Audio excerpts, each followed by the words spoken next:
There are two new statements from the Biden camp. This on the classified documents found in his home and office. This literally came down within the last 5-6 minutes or so.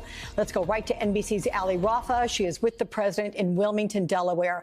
Okay, I know you've just got your hands on it, as have I, Ali, but let's talk about what we do know. What are you seeing? Yeah, Alex, after a quick glance at these two statements, we're learning the big breaking news here is that there have been more classified documents recovered from President Biden's Wilmington home.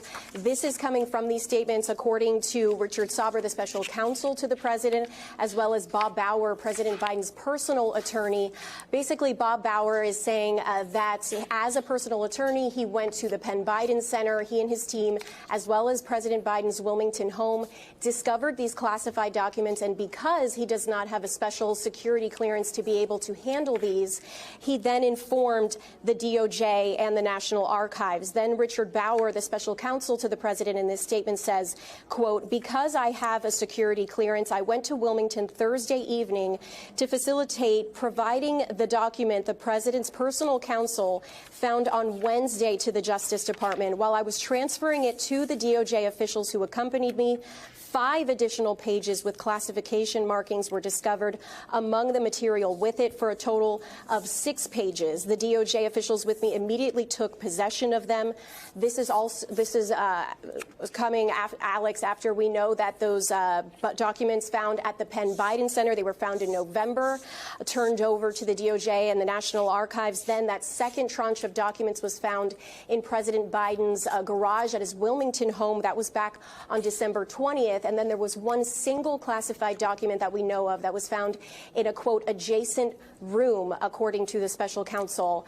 So now we're discovering that there are more documents. We don't know exactly where those documents were found, but he's saying that when that single document was found back on January 11th, that there were more additional documents found with that. This is raising a whole new set of questions, as far as the level of classification that these new documents hold, after we learned earlier this week that at least one of those classified documents found at the Penn Biden Center was the highest level of classification.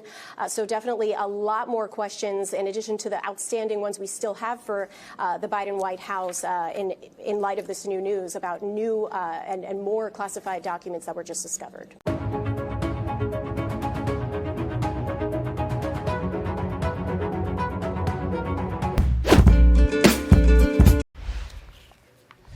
A Pentagon report is detailing a dramatic increase in UFO sightings, more than 350 since 2021. Many of them are explained as being drones, birds, or weather events, but about half of them remain unexplained.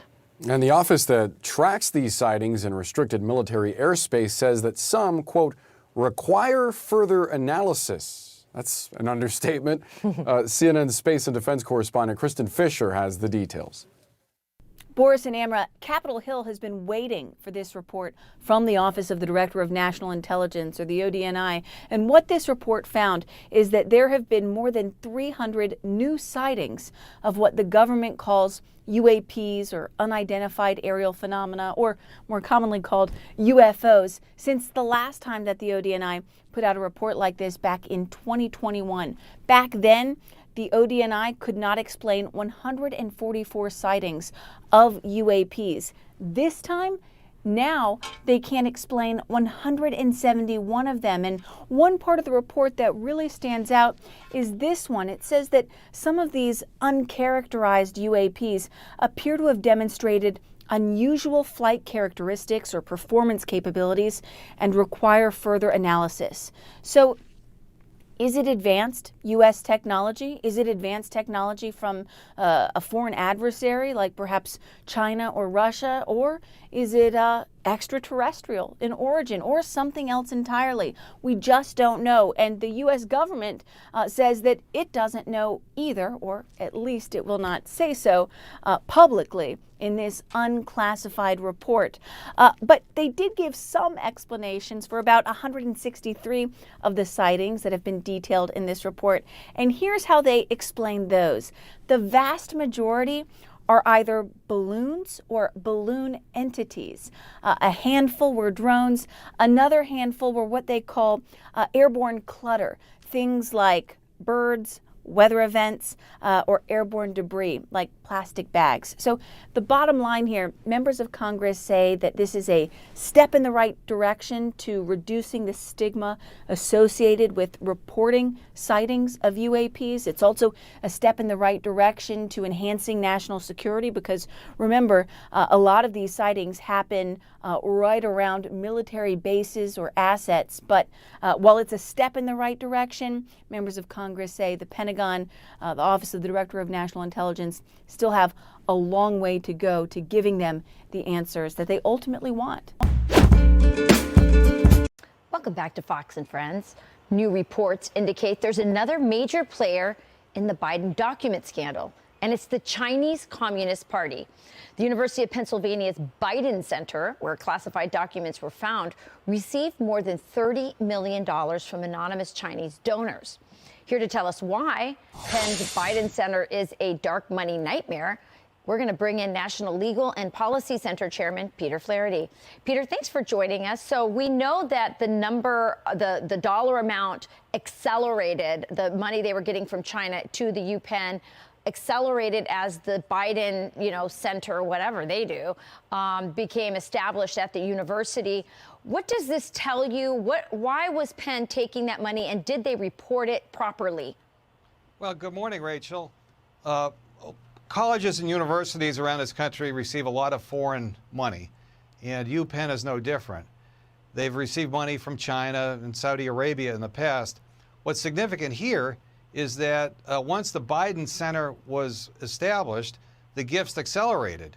And much of the money was anonymous, as you pointed out. There was a single $14 million anonymous gift in 2018 from a source in China. The attention that this whole thing is getting now is a great relief to us because we focused on this issue in 2020. We tabulated the amounts of money from Chinese sources, and we filed a complaint with the Department of Education because universities are supposed to disclose any gift over $250,000. And the University of Pennsylvania did not do that. Unfortunately, to our chagrin, the Education Department didn't do anything about it. So we now renew our call for the University of Pennsylvania to disclose who in China gave all this money to the Biden Center. Absolutely, we should know that. I think they should probably register as foreign agents at this point. But this is what concerns me about the money going to the university, Peter, and tell me if I'm wrong. First of all, we know that it's affecting policy. I think there was a call for the China initiative to disclose a lot of this funding from foreign and from China specifically. And they said the universities, the Ivy Leagues, including UPenn, said that that was racist. But it's also affecting the curriculum, isn't it? Well, yeah, but you raise a good point. It looks like the Chinese may have gotten their money's worth. 150 UPenn professors wrote a letter to Merrick Garland last year saying that the China Initiative, which is a law enforcement effort to root out Chinese espionage on American campuses, was racist.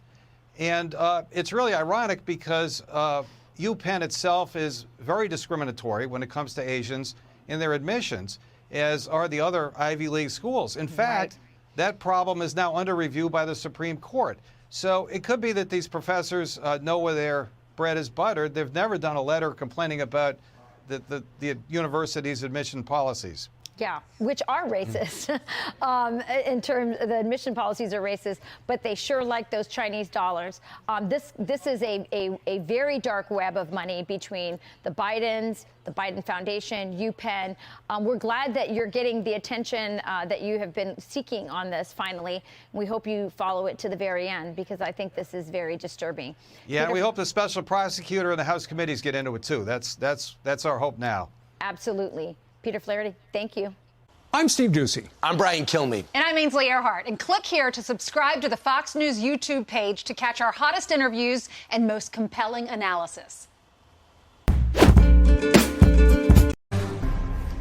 We're following breaking news this morning out of the Middle East. According to Iran's state-run news agency, the government has executed a dual British-Iranian national by hanging for allegedly providing intelligence to the United Kingdom. Ali Reza Akbari served as deputy defense minister for Iran under the country's former president, Mohammad Khatami, until the year 2001.